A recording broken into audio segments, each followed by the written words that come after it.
ulit sagot nila. Okay, sige naman yan. Unang tanong. Talikod lang ang boys. Talikod. Walang kakausap sa asawa. Oh. Unang tanong.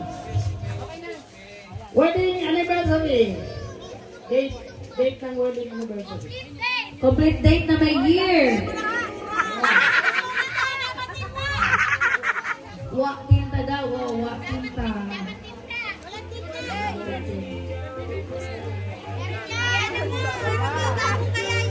Yun, mayroon yung partner mo.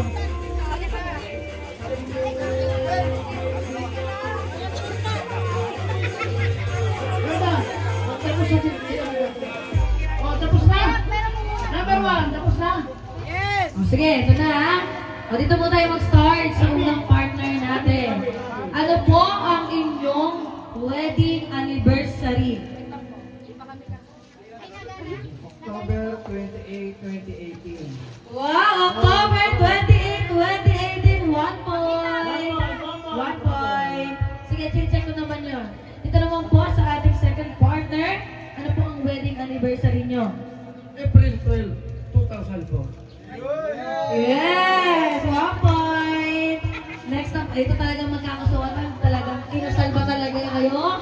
Sa harap ng Panginoon. Ano po? Kinakabahan na dyan. Ang isa dyan. Basta mamawis po kayo dito. Mainit ba? Okay, next naman po natin partner. Ano po ang inyong wedding anniversary?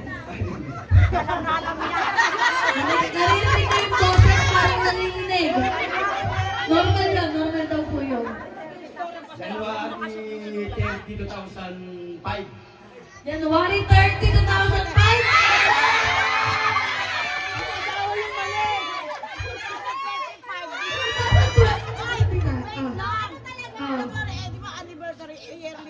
Hindi, syempre yung talagang kinasal kayo, anniversary mo. Ready? Meron na kayong kasal? Kinasal daw sila January 30, 2025. Grabe, newlyweds pala kayo. Congrats. 0 point po sila Tita Auntie. Yari na kayo din. Oh, next. Next. Ano pong wedding anniversary? Sorry. Hindi ka pa na 2017. February 14, 2004! Hindi ka pa kinakasal. Na-review. Okay, next. Ito po ang pinaka-last couple natin. Elvis. Oh, Elvis, ano? Ano po ang inyong wedding anniversary? January.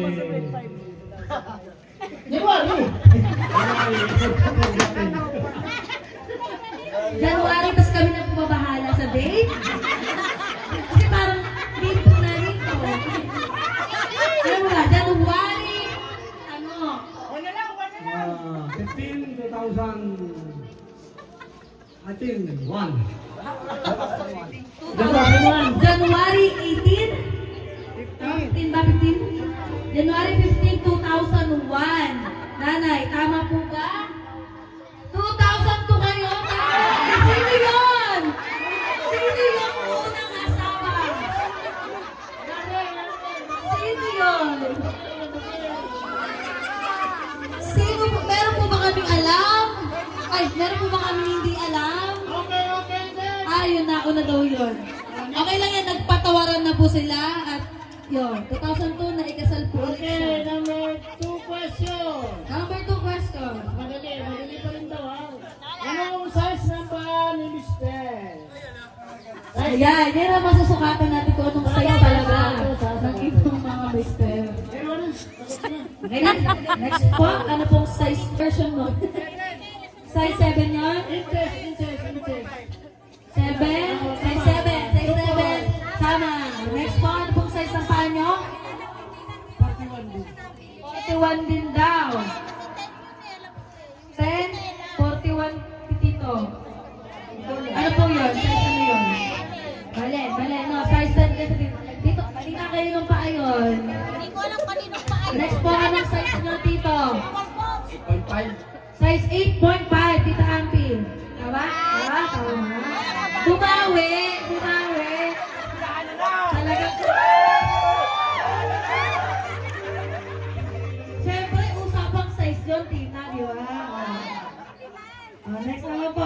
huwag niya mag-explain. Ano bang size na dito? 40. 48? Ah, tama. Kaya dito, kailangan bumawi na kayo ngayon, ha? Size 10. 10 and a half, tama na rin yun. Oo, okay na yun. Pwede na yun.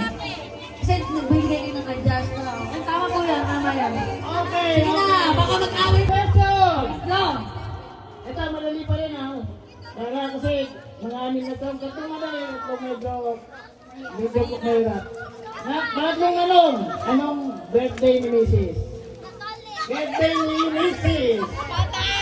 Betsa, tsaka taon ha. Taon po ito, taon buwan. Yan, yung tunay na misis, huwag po yung una. Huwag din yung ano lang, ha? Ready na po ba? Nasulat na po ba ni Mrs. ang kanilang birthday? Magkakasuka na. Kinakalimutan para hindi na maganda. Ay, nag-agree. Nag-agree talaga.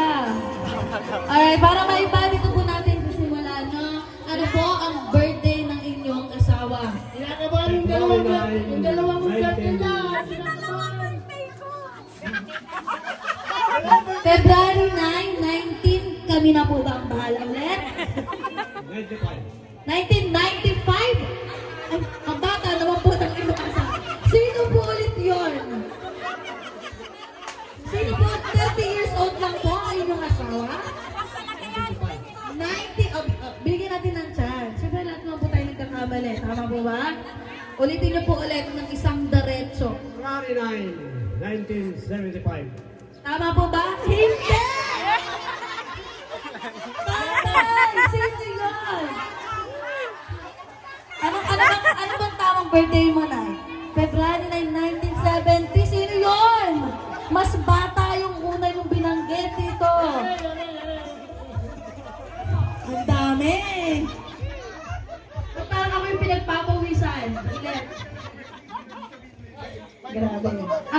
Ngayon, okay dito. Ano pong birthday ng inyong asawa? October 7, 1975. October 7, 1975. Anong sinulat mo dito?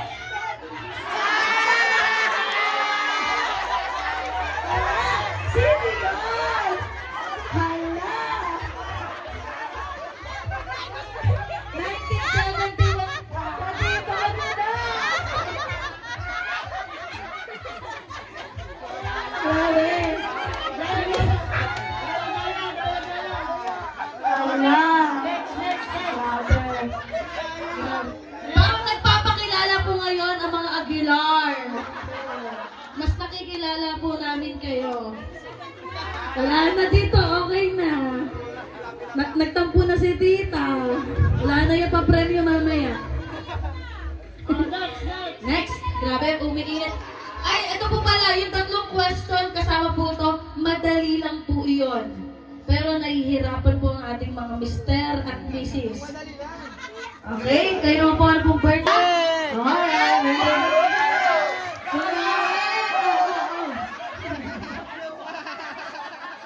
diba? Yan, nababawasan na ang kasalanan ng mga lalaki. Next po, ano pong birthday ng inyong asawa? Pang-ilan po ba ang nasa inyong likod?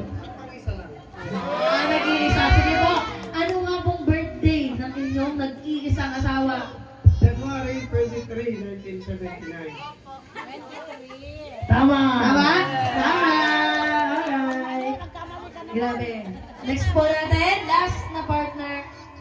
March 4, 1993. Tama? Tama. Alright. Siyempre, mga fresh pa lang yan eh. Ganyan taga pag mga fresh. Ang mahirap na tanong. Mahirap na tanong. Unang mahirap at madaling tanong. Anong kulay ng brief ni Mr. Nino? Ngayon, ano daw kulay ng brief ng inyong mga asawa? Huwag kayong magtanungan. Tingin lang girls sa harapan. Hayaan nyo kayo mag-decide. Kung hindi nyo alam, imagine nyo kung ano yung favorite niyang brief na sinusuot. For sure, suot niya yun ngayon.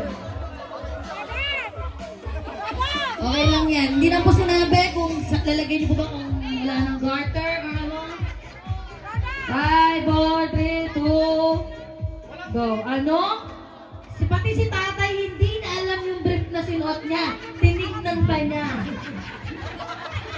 Okay lang yan. Okay lang po yan. Hindi, okay lang po yan kasi excited kayo sa reunion nyo. So, dali-dali na lang ang pagsuot. Ano po? Sige po, ano pong kulay ng brief nyo ngayon? Black. Kulay black. Anong tama nila? Yun, tama!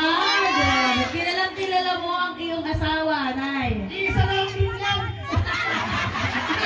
Yun lang pala. Isa lang pala ang brief. Ayun pala. At naman po, ano po ang kulay ng brief mo, Tito? Ube. Kulay ube. Bye. Ay, talaga. Fresh na fresh ang ube. Next po, anong kulay ng brief niyo po, Tito? Boxer eh. Anong kulay ng boxer? Black. Kulay black, Tita Ambi? Ay, tama. Ayan! Dapat pala ganito yung mga klase nating tanong kasi nasasagot nila. Tama. Next po, ano pong kulay ng brief nila? Boxer din yung black. Pero stripe. Black daw na stripe, tama yan?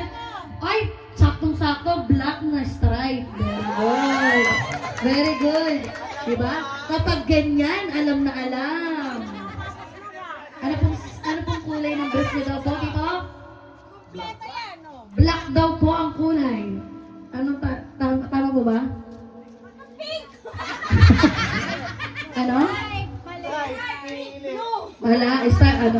Ayan, hindi kayo nagkausap kung ano susukatin ng brief. Ayan. Ayan na, nagtatayrayan na.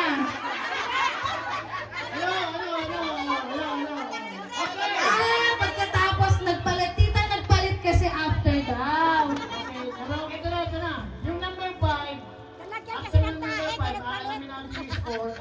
Tapos, yung medyo lowest na Alis na. eliminated na.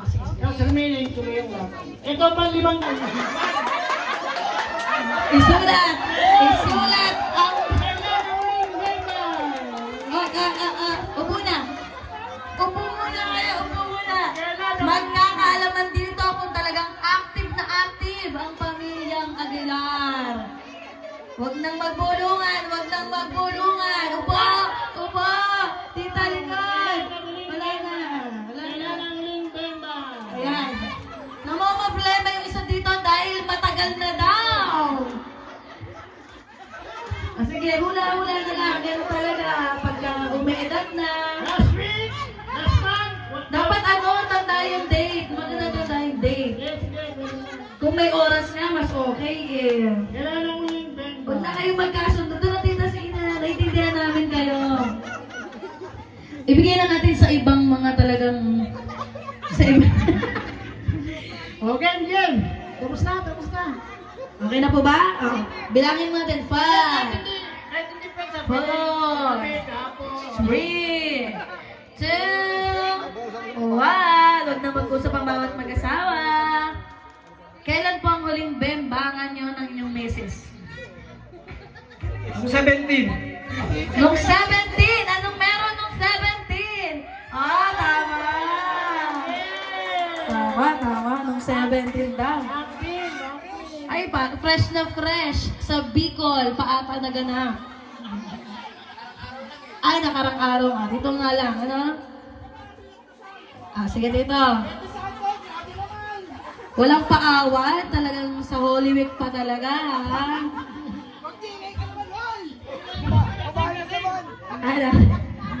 Okay, next po. Kailan po ang huling bembangan nyo? Kagabi! Kagabi! Tama ba? Tama ba? Kagabi? Kagabi. Ano nakalagay tita? Tama? Kagabi!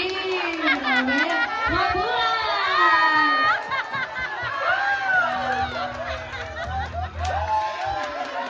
Talagang nag-apiran pa. Mukhang nasulit nyo ang inyong gabi. Okay, next. Ito naman. Ito. Medyo pinagpapawisan na talaga ng sobra. Baka mamaya iba ang mabanggit na date, ano na araw. Dito, galingan mo, nakasalalay dito ang buhay mo. Mga 2 weeks ago. Oh, sige, tingnan kung ano yung 2 weeks ago ni tita. Patingin nga tita kung anong tamang sagot mo. 1 year ago? Ano sabi? Kailan yung April 10? Ay. 5 feet.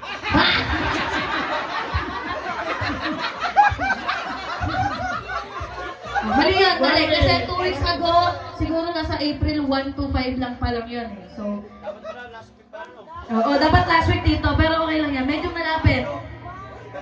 Siguro mas memorable sa'yo yung last week. Yung Ikaw hindi pa last week. Ikaw Ito na. natin, inaabangan. Ito medyo pagpasensyahan na po natin at unawain natin yung sitwasyon nila tita dito. Ano? Sige po, kailan po ang huling bembang ng inyong misis?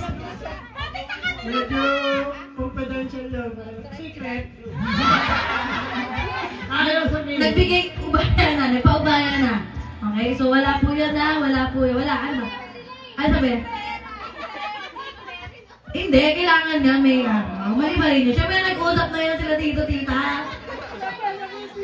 Oh, nag-review, di ba? Dapat may date, last week, gano'n. Next naman po, kailan po ang huling bembangan nyo? Wala, di na kaya. Nalagay mo ba wala, hindi na kaya? Ano po nakalagay? Ano nakalagay, nanay? March? Nung March daw, may nangyari daw nung March. Sino kaya? Meron daw nung March na dito. Nakalasing daw siya noon, kaya nalimutan niya. Ayan kasi. Okay? I-review natin yung score. Yung pinaka-list. Okay, magbabay na tayo sa Team Elvis Sita. Babay na po. Kasi sila ay nakakuha ng 2 points. And palakpakan natin siyempre. Sa bagay, hindi naman dyan nasusukat ang married. May pang, yes, marami pang kasukatan. Next naman po, goodbye na rin sa nag-tie din siguro na to. Tita Api Denise and si Ruth and Titan, goodbye. Sila ay nakakuha ng 3 points. At ang maglalaban para sa ulit question, ang pinaka matibay na relasyon, Yuki, Bobby, and Kat Domingo. Okay, ito.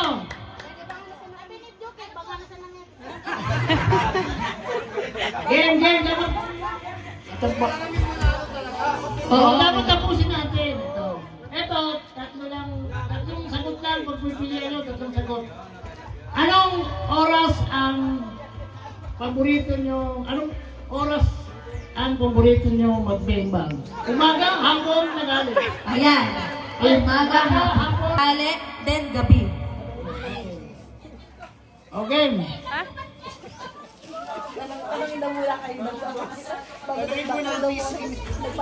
Pares dalawang tanong lang pag yung ngayong tanong isa pa. Para magkano. Gabi. Alright. Next. Umaga, tanghali, gabi. Ano po? Gabi. Gabi. Mali! Sino yung gabi mo, Tito? Ano yan? Umaga yung, siyempre umaga. Mali sila dito. Ayan, meron na nanalo, tita. Dito. Panalo na yun. Panalo na ang couple. Number 1. Ayan. Okay na. Nanalo na. Premyo. Na premyo. Bibigyan natin ng premyo sa magkasama. Congratulations! Dapat ang congratulations ng pangalawa. Please like and subscribe.